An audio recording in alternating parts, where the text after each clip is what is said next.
Hi, everyone. Steve Adubato, Lessons in Leadership, my colleague, Mary Gamba. Mary, how are we doing today? Doing really great as always. Steve, how are you today? I'm great. Real quick, before we bring in Ruchin from Seton Hall University, could we just thank our sponsors? I would love to thank our sponsors. Thank you. And first and foremost, I do want to thank Seton Hall University. That's not wrong, right? Our longtime sponsor at the Buccino Leadership Institute as well.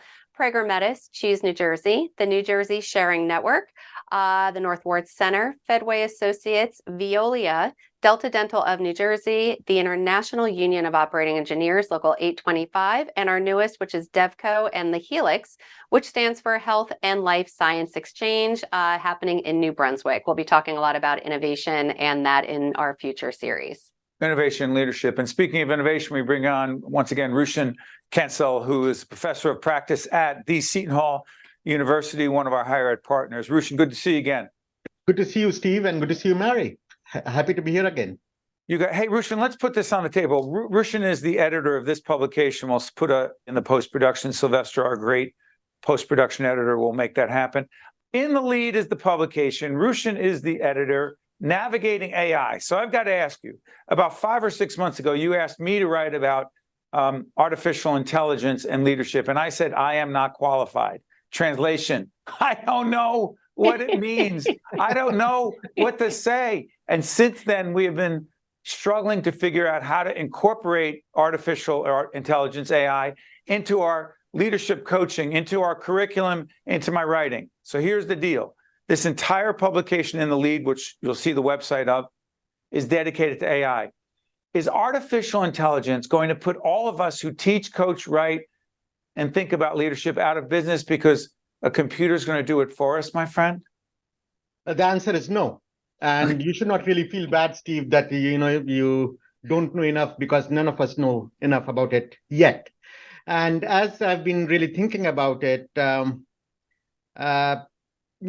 do you really define AI so that a child can understand it? And the best analogy I've come up with is it is like a child. Just like we teach our children to really, comprehend, to summarize, to create, we have taught a machine to do the same thing. Now, of course, the machine has a lot more capacity to learn because it works on what we call large language models, and it has a lot of data to learn from. And that's why it is smart and smarter and smarter. But that's what it is. It's a machine, and machines have been with humans since humans have been around. So another more complex, more smart machine. And that's how I've started to define AI. And your question about will it disrupt our jobs and put us all out of jobs? The answer, I say, is no. And the reason I say that is because, yes, it can do text. Yes, it can do images. Yes, it can create music. It can do a lot of those things, but it is not perfect, right? So, for example, if I ask AI, I go to ChatGPT and ask it to write my bio. It'll write my bio and it'll be accurate most of the time, but then it'll also give me awards that it thinks I should have had because my peers have had those awards in the market, but that'll be a lie.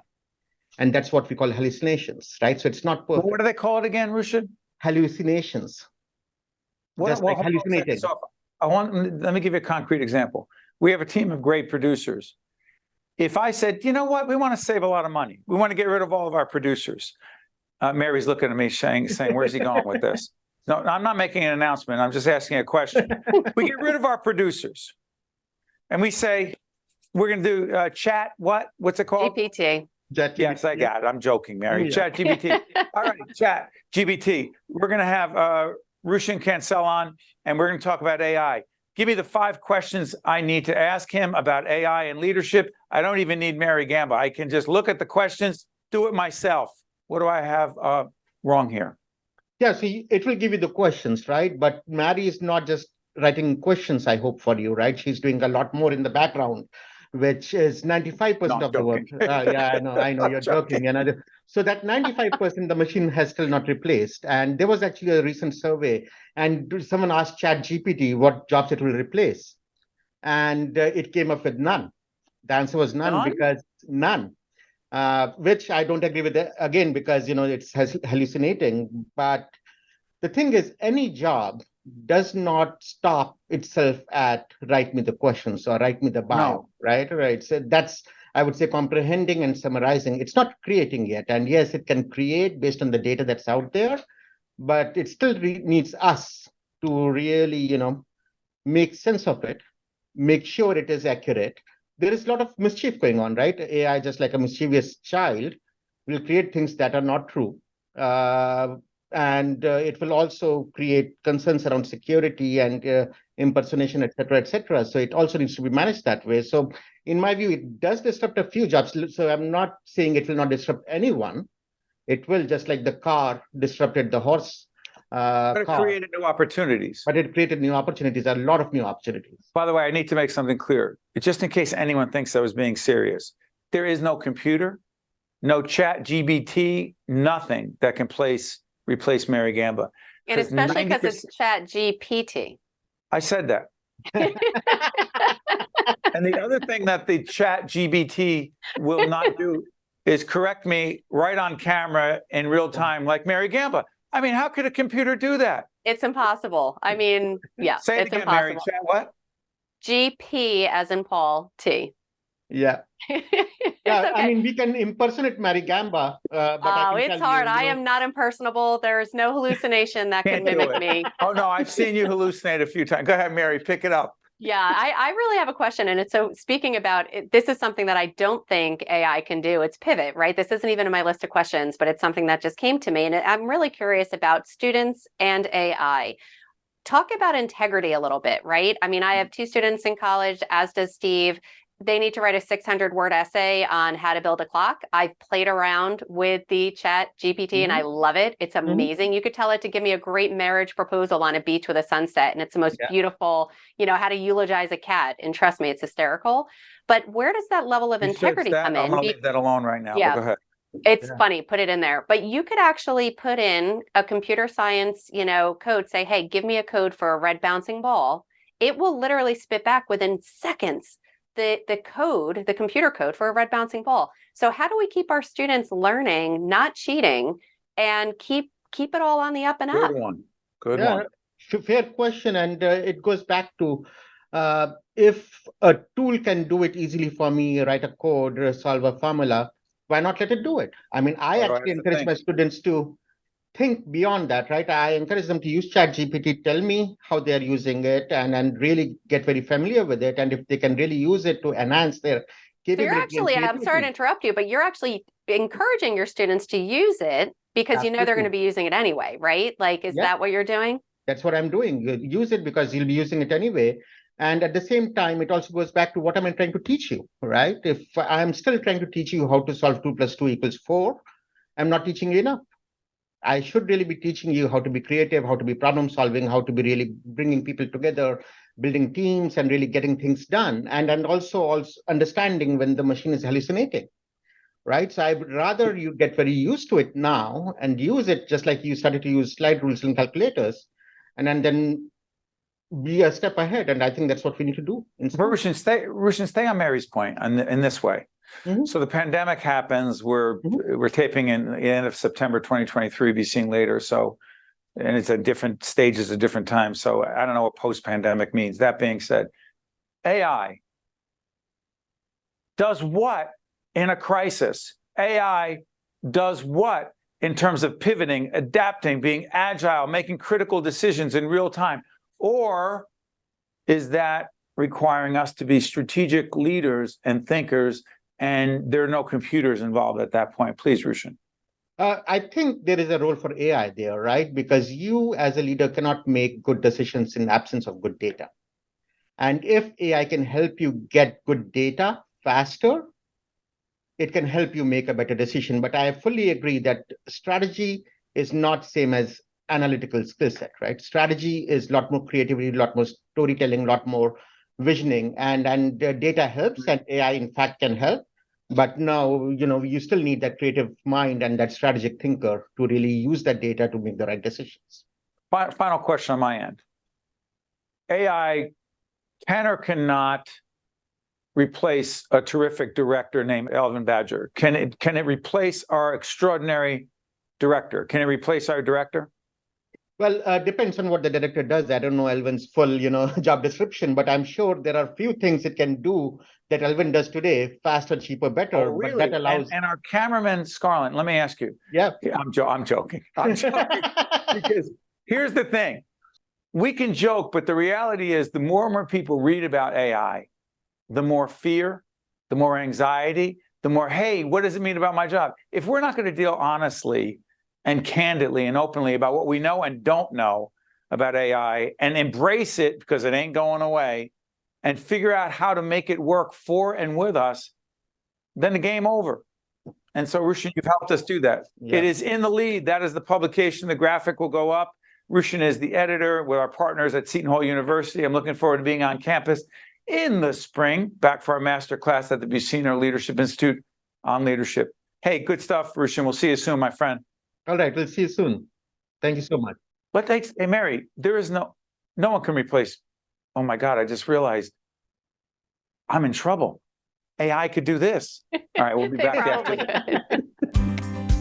This edition of Lessons in Leadership is made possible by the Buccino Leadership Institute at Seton Hall University, Prager Metis, Valley Bank, the International Union of Operating Engineers, Local 825, the North Ward Center, the New Jersey Sharing Network, Delta Dental of New Jersey, the Helix, Fedway Associates, Inc., Veolia, Resourcing the World, the Port Authority of New York and New Jersey, Choose New Jersey, and Seton Hall University, showing the world what great minds can do since 1856.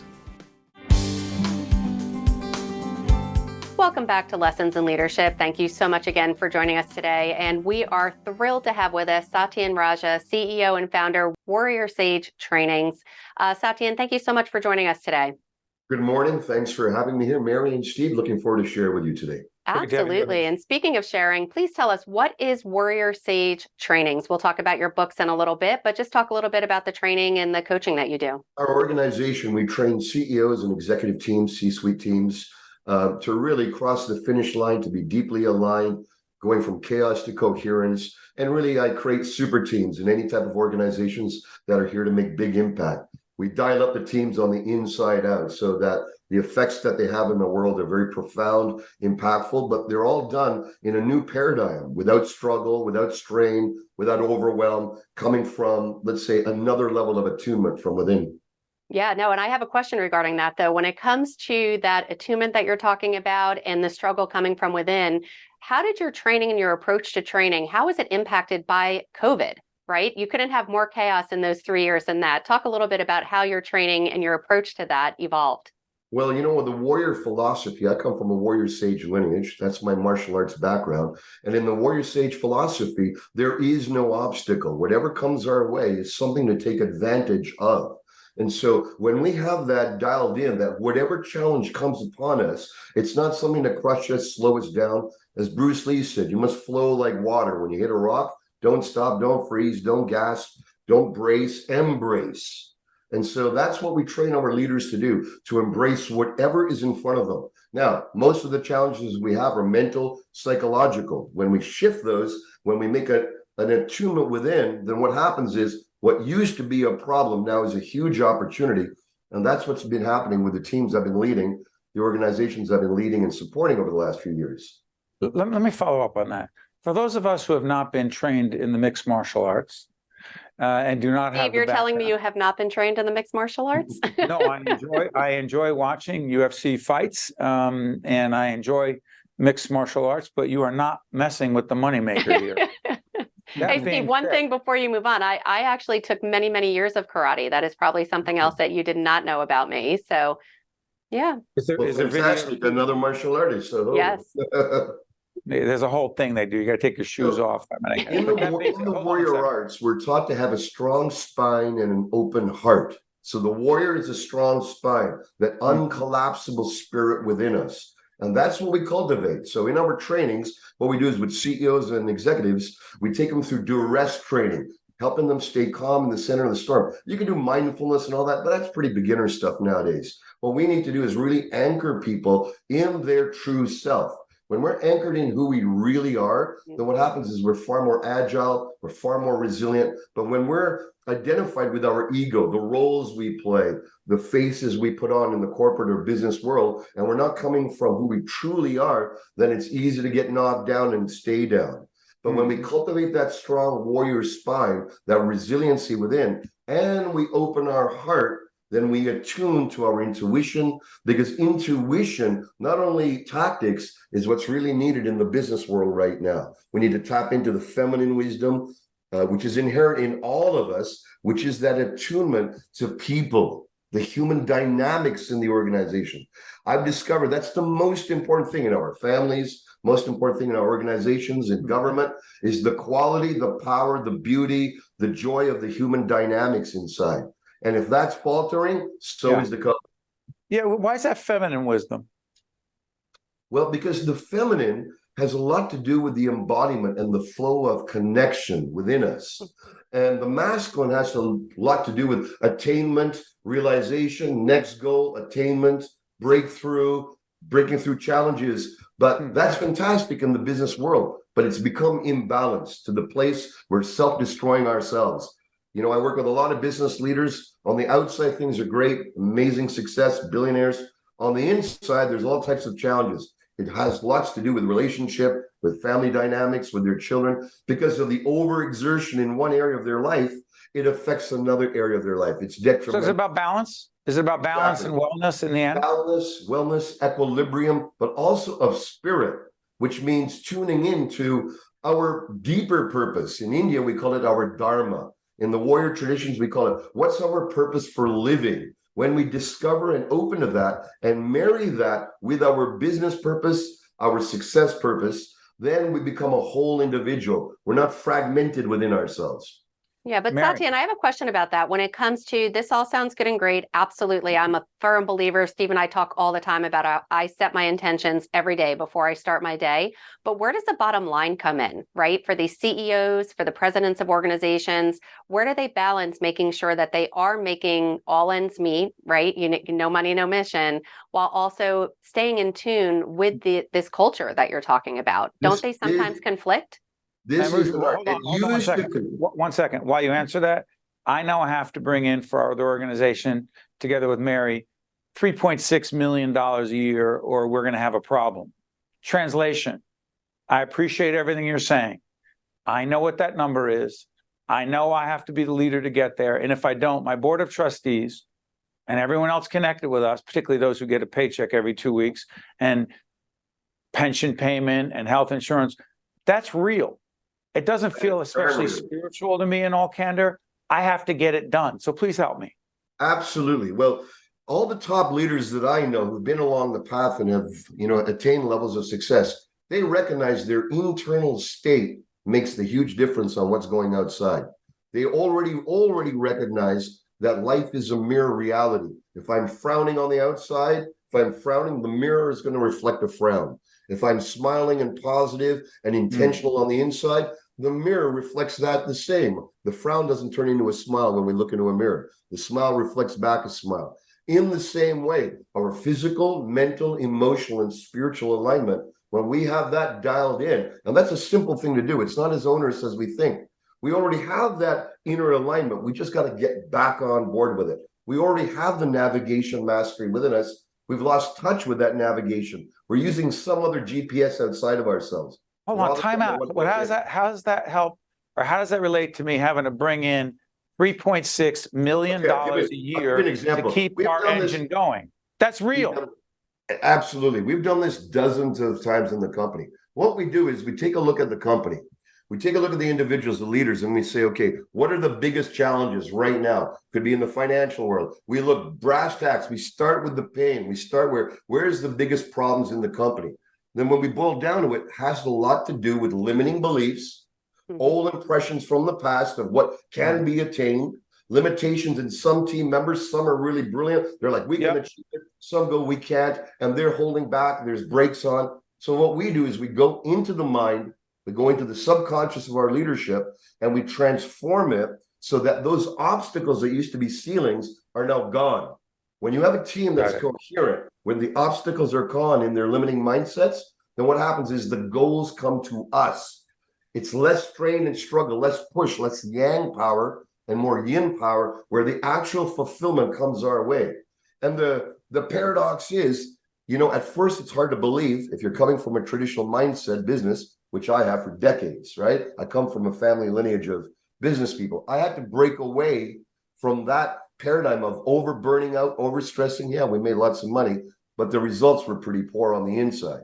So now I've realized that when we have equilibrium in our lives and in our teams, what happens is they perform way better, they're healthier, they're happier, they're joyful, and they're way more loyal, and they go the extra mile, big time, and that's what crosses the finish line.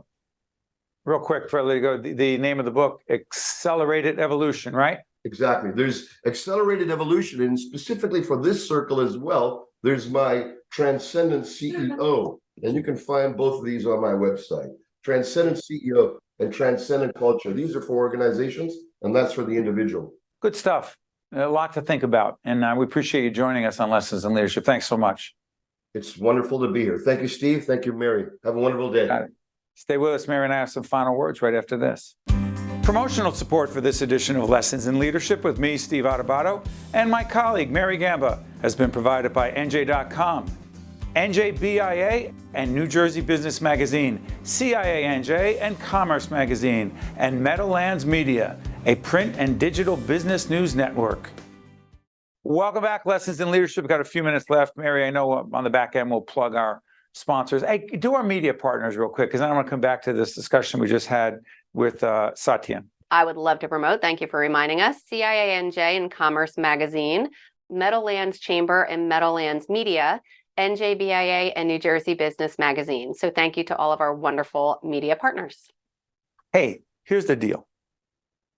I am relatively open to new ideas, relatively open to different ways of thinking about things, because we're lifelong learners, right, Mary? That is correct. However, I need to, for me, this is my weakness or my idiosyncrasy, I need to ground something that's being said in something that's tangible. And so I'm going to say that when I kept pressing about how much money we have to raise for our other company, or our not-for-profit, it's funny, we call it not-for-profit, and you got to bring in a ton of money, right? It's entrepreneurial, but we're a not-for-profit, and that's with our public television partners. And our public television partners, I talked to Neil Shapiro and other leaders, Joe Lee over at NJPBS. We all have to bring in money. Sure. No money, Mary? No mission. That being said, stress is part of it. Counting and getting to the bottom line is part of it. Balancing the budget is part of it. It ain't fun. There's nothing ethereal about it. And yes, I worked out this morning. I tried to take care of myself, be healthy, but I'm going to say this. It's got to be grounded in something I can grab a hold of. I know you see it differently. I do, yeah. In my opinion, anything in life, whether it's raising a family, whether it's business, whether it's saving money to buy a house, if you don't have the right mindset and perspective on any of those things, you can easily spiral and go out of control. So to use your reference of, we need to raise, more than $3 million to be able to, have a team and pay bills and pay. Excuse me, and you do it with me shoulder to shoulder every day. We sure do. But if you and I went into it with a bad attitude or with a level of stress that was unhealthy, that it was just about that bottom line and not about how we get to that bottom line, we wouldn't survive. And there's been many times, what did I say to you? It was like the last week of August, and you and I had a heart-to-heart. I said, Steve, the next couple of months, we are going to be on a roller coaster. It is going to be intense. We have a huge volume of work, but I'm confident if we keep our attitude in the right positive mindset, we can do anything together. And I set that intention for the fall. And I don't know if, when it comes to the end of the day, if that means as much to everyone. And that's okay if it doesn't, as long as you can stay balanced and level while we all have responsibilities, but you need to make sure that you stay grounded and intentional, as he said. So this way, at the end of the day, you could actually sleep better at night. Fair. Elvin, come on back in if you could. I'm not telling you what to do because you're the director. I'm asking. Please come back in, Elvin. Elvin, we've had this conversation dozens of times about being calm, and I commend you all the time for how you're, no matter what goes on, you're very chill and even. But how much of that is spiritual, ethereal, and somewhat really deep for you versus, hey, let's just get this stuff done? Go ahead. Try to stay calm, not only because of my religion, but also because of my health. Nothing's worth upsetting myself to the fact that I feel sick over. It's just not worth it. So rather than scream, yell, and holler at anyone. Well, no, I didn't say scream. How do you get to scream, yell, and holler? I never said that. But okay, then where's your stress go? My stress? I try to stay stress-free, Steve. Like I'm so Steve. I had an issue a couple months ago. I was working too much. My health was really bad. So I had to take a step back and say, listen, nothing is worth my stress. So I try my best to keep my stress levels low. Because at the end of the day, you can only control certain things. You can't control everything. And when you know the stress level is getting too high, you call timeout? I take a step back. I do. What do you do, Mary? Yeah, I do the same thing. Every single day I say, is it real? Is it perceived? Is it something that I can do something about right now? If the stress that I'm feeling is something I can do something about, then I do whatever it is.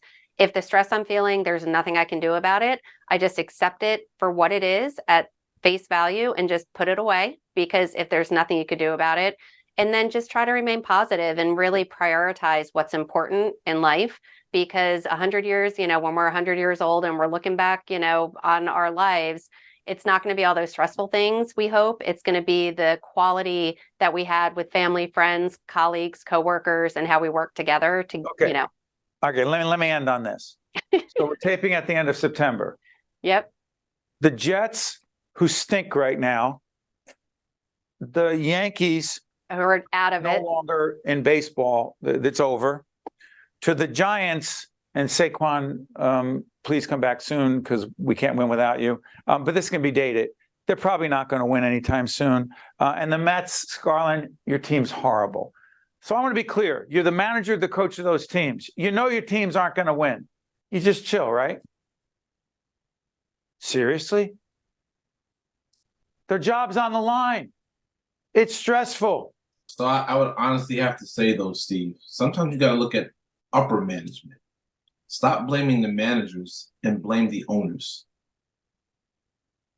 What? Because if the owners don't care enough to change the team, then there's a problem. The Jets should have never brought Aaron Rodgers to New York. Okay. Oh, hold on. You're not opening up this. I know. We have 30 seconds, and this box is being opened right now. They should have never brought Aaron Rodgers to New York. Never. Real quick before we end, why? From a leadership point, forget about football. Why was that a bad leadership decision? If you're trying to change your team and the organization, why would you bring in someone who's almost 40? His prime is over. To the Jets, I want to apologize on behalf of everyone at Lessons. That's a wrap. No, listen. 10 seconds, Steve. We're coming back to this. It's not about We will. the Jets. We will start our next show, so everyone has to tune in. It's about leadership, organization, and being stress-free, no matter, even if the team's going to fire you because you never make the playoffs. Steve Adubato, Mary Gamba, the Elvin Badger, and no AI and Chat GBXYZ is going to replace him. See you next time.